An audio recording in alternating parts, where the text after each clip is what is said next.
Hello friends, ഏതു ജന്മകൽപ്പനയുടെ നാളത്തെ promo റിവ്യൂയിലേക്ക് എല്ലാ കൂട്ടുകാർക്കും സ്വാഗതം. അങ്ങനെ എനിക്ക് ആ പെട്ടിയുമായിട്ട് ശ്രുതിയുടെ അടുത്ത് എത്താണ്. ശ്രുതി അതിൽ ചെക്ക് ചെയ്യുന്ന സമയത്ത് അശ്വിന്റെ പാസ്പോർട്ട് കാണാണ് കേട്ടോ. എന്നിട്ട് അതിനെക്കുറിച്ച് എനിക്കോട് സംസാരിക്കുന്നുണ്ട്. എനിക്ക് ചേട്ടാ, ശ്യാമും എയർപോർട്ട് ഏജൻസിയുമായിട്ട് എന്തൊക്കെയോ കണക്ഷൻ ഉണ്ട്.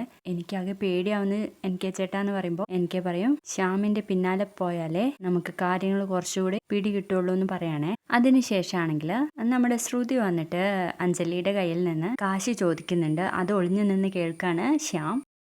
അഞ്ജലി ചേച്ചി, എനിക്ക് കുറച്ച് കാശിന് ആവശ്യമുണ്ടായിരുന്നു. അശ്വിൻ സാർ വന്നാൽ ഉടൻ തിരിച്ചേൽപ്പിക്കാം എന്ന് പറയുന്ന നേരത്തെ അഞ്ജലി ചോദിക്കുക, നിനക്കിപ്പോൾ എത്ര കാശാണ് ശ്രുതി വേണ്ടത്? എനിക്കൊരു 2 ലക്ഷം വേണമായിരുന്നു ചേച്ചി എന്ന് പറയുന്നത് ശ്യാം കേൾക്കുകയും, 2 ലക്ഷം, ഇവൾക്ക് എന്തിനാ ഇത്രയും കാശ്? അതൊന്നും അറിയണമല്ലോ എന്ന് പറഞ്ഞിട്ട് ശ്രുതിയുടെ പിന്നാലെ ഫോളോ ചെയ്യുന്ന ഒരു പ്രൊമോ ആണ് കണ്ടിരുന്നത്. പ്രൊമോ വീഡിയോ ഇഷ്ടപ്പെട്ടാൽ ഒന്ന് സപ്പോർട്ട് ചെയ്ത് ലൈക്ക് ചെയ്യണേ. ബൈ.